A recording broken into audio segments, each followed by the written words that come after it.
देखिए, नेपाल में बवाल के बाद अब एक ही सवाल है और सवाल ये कि नेपाल की कमान कौन संभालेगा। कौन होगा नेपाल का अंतरिम प्रधानमंत्री, कौन करेगा नेपाल में सरकार का नेतृत्व। और कल तक नेपाली सुप्रीम कोर्ट की पूर्व चीफ जस्टिस सुशीला कार्की का नाम आगे था, लेकिन आज वो रेस में पिछड़ गई और अब नाम आगे आ गया है कुलमान घिसिंग का। और इस बीच खबर ये कि जेन जी आंदोलन में फूट पड़ गई है।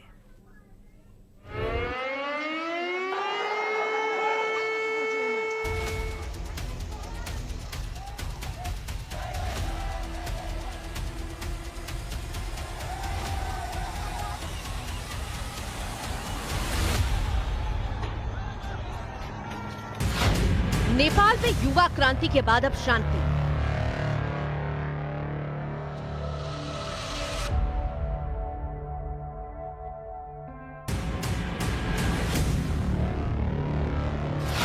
गिर गई सरकार, अब क्या प्लान।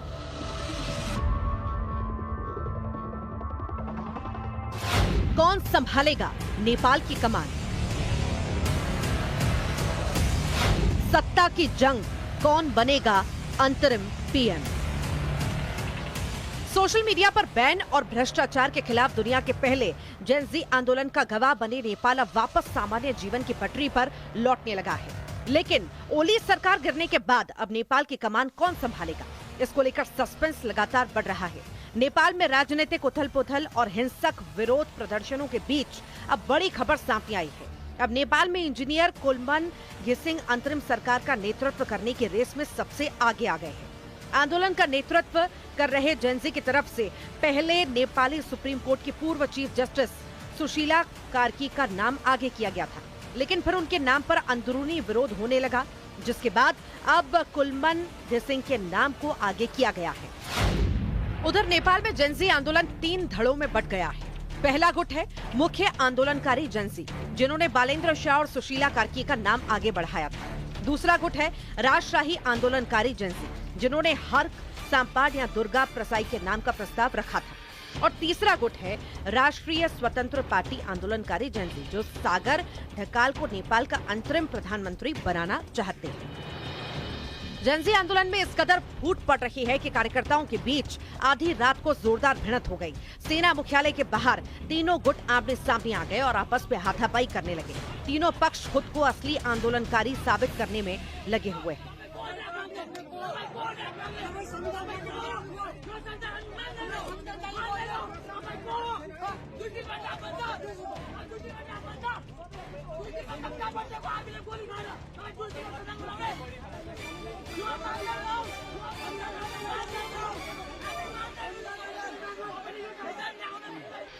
उधर जेनजी आंदोलन की वजह से सत्ता से बेदखल हुए केपी शर्मा ओली का एक खत सामने आया।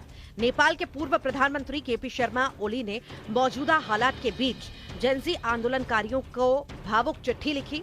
शिवपुरी में सुरक्षा के घेरे के बीच बैठे ओली ने चिट्ठी में युवाओं को अपने बेटे बेटियां कहकर संबोधित किया और अपने निजी जीवन के संघर्ष साझा किए। उन्होंने लिखा कि तानाशाही शासन के दौरान हुई यातनाओं की वजह से वो पिता नहीं बन सके, लेकिन जब उन्होंने सुना कि आंदोलन के दौरान उनके बच्चों की जान गई तो उनका जीवन बदल गया। ओली ने लिखा कि वो हमेशा शांति के पक्षधर रहे हैं, अपने कार्यकाल में गोली चलने तक नहीं दी। उन्होंने आंदोलनकारियों से अपील की कि हिंसा में शामिल न हो, क्योंकि पीछे गहरी साजिशें हैं। उन्होंने चेताया कि यह वही सिस्टम है जो कड़ी कुर्बानियों के बाद बना है और अब इसे खत्म करने की कोशिश हो रही है। ओली ने अपने पत्रों में लिखा कि चाहे वे पद पर रहें या न रहें, उनके लिए सबसे बड़ा मकसद इसी सिस्टम की रक्षा करना है। उन्होंने युवाओं से सतर्क रहने और व्यवस्था को बचाने की अपील की है। फिलहाल नेपाल अपने इतिहास के सबसे बुरे दौर से गुजर रहा है और हिंसा के शोर के बाद सरकार गठन पर जोर है। नाम बदल रहे हैं, चेहरे बदल रहे हैं, लेकिन फाइनल अब तक कुछ नहीं है। बस कुछ है तो वो है मिस्ट्री कि कौन संभालेगा नेपाल की कमान। Bureau report, news 18।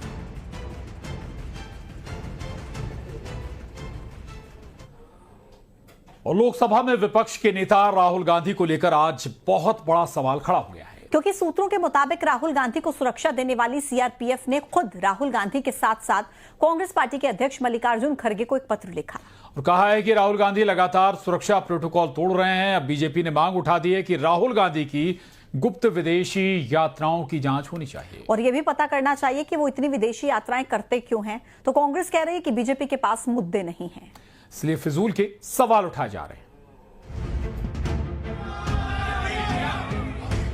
लोकसभा में विपक्ष का नेता संवैधानिक पद होता है,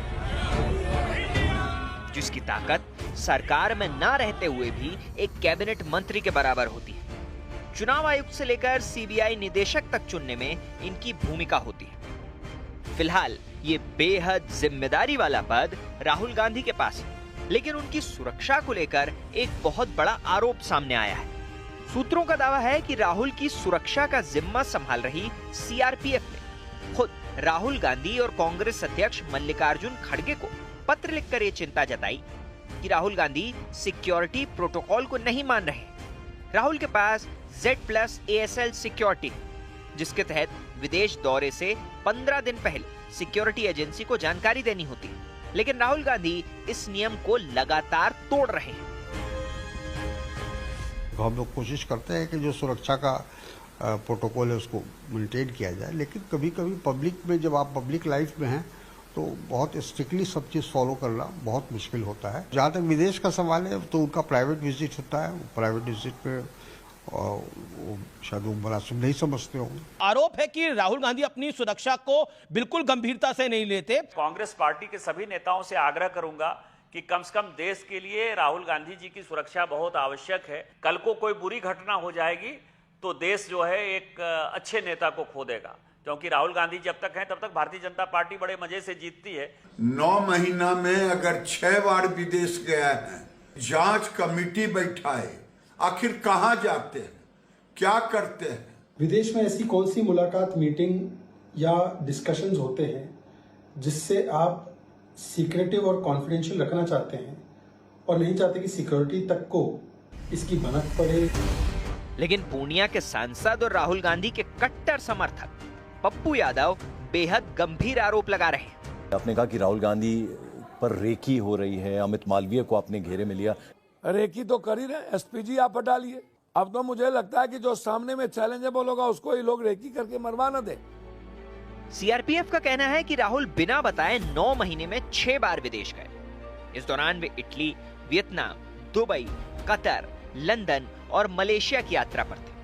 इन गुप्त विदेशी यात्राओं को लेकर देश में सियासत भी खूब हुई, लेकिन आज सबसे बड़ा सवाल कि आखिर सार्वजनिक जीवन में रहने वाले राहुल गांधी को सीक्रेट विदेशी दौरे क्यों करने पड़ते हैं।